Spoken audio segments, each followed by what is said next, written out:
Use a flange extender when the toilet flange sits significantly below the finished floor, and a jumbo wax ring only for small height differences.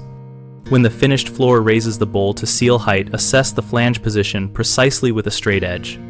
If the flange is more than 1/4 inch below the finished floor, pick a flange extender that matches the flange diameter and material and stack 1 or 2 layers as needed until the top of the extender meets the finished floor. Level. Clean and dry the flange and extender mating surfaces, then use a wax-free or wax-compatible sealant if the extender manufacturer recommends it to ensure a reliable seal.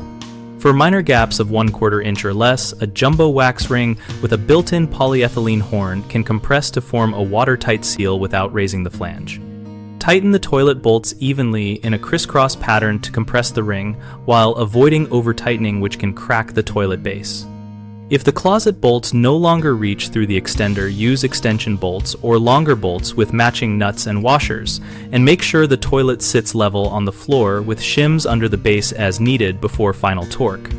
Common mistakes include assuming a jumbo wax ring will fix a large gap, which leads to leaks.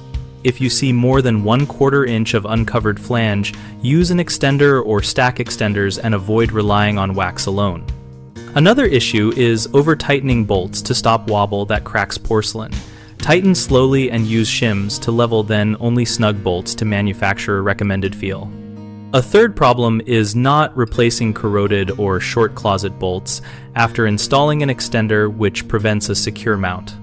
Use stainless or coated longer bolts and lock nuts or washers sized to the extender so the toilet cannot shift.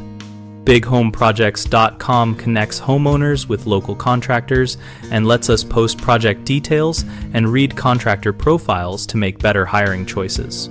We also run an active discussion community where we and other users share experiences, ask questions about flange leveling and installation, and help each other find reliable work or qualified leads.